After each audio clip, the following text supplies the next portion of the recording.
Bonjour, merci de m'avoir invité aujourd'hui. Viviana Peretto, je suis italienne mais je suis installée en France, donc je travaille ici.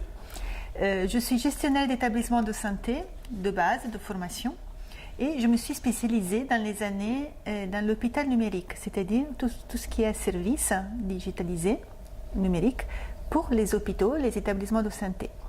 Or, dans le cadre de mon expérience, je me suis aperçue qu'il y avait un gros problème, surtout en France, dans certains territoires, d'inégalité d'accès aux soins. C'est-à-dire que dans certains endroits, les gens n'ont pas le même accès aux soins que dans les grandes villes.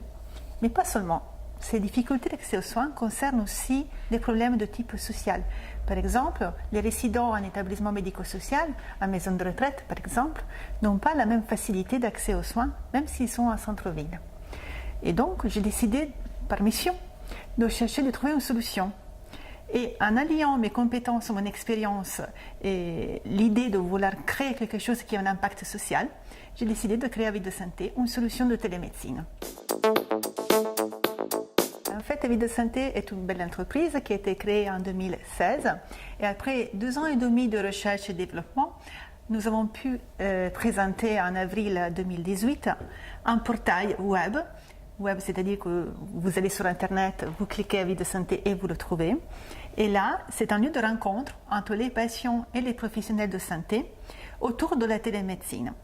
La télémédecine est entrée dans le droit commun en septembre 2018, à partir du 15 septembre, et la téléexpertise le sera à partir de février 2019.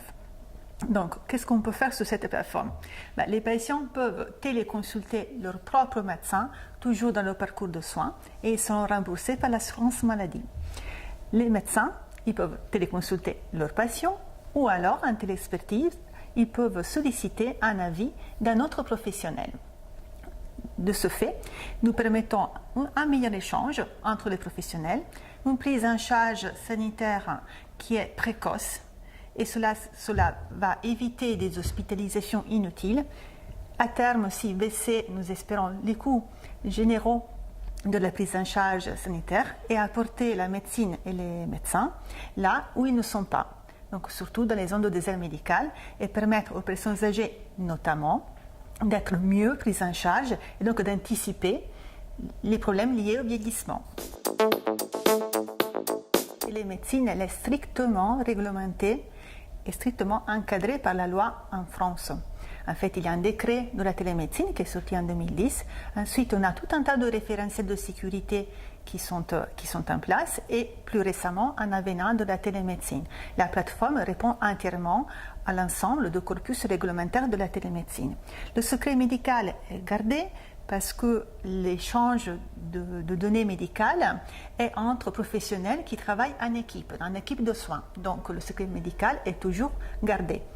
Toute la donnée médicale, elle est réservée aux professionnels, et donc à l'entreprise, elle est interdite. Du coup, tous les gens qui travaillent chez Vie de Santé n'ont aucune visibilité sur la donnée médicale. En termes de modèle économique, tout est gratuit pour le patient. Le patient est un bénéficiaire de la plateforme. La solution est vendue en abonnement sous licence aux professionnels de santé et aux établissements de santé qui ont l'entière charge financière de la solution. Ça, c'est vraiment un énorme enjeu. Le DMP, il a connu une vingtaine d'années de grossesse. Il a été accouché il y a quelques mois en grande diffusion. Nous nous interrogeons depuis le début de la création sur des liens vers le DMP. C'est une chose que pour nous est une évidence. Donc nous sommes en train de le développer et je pense de pouvoir le présenter d'ici quelques mois. Nous y sommes dessus depuis plusieurs mois.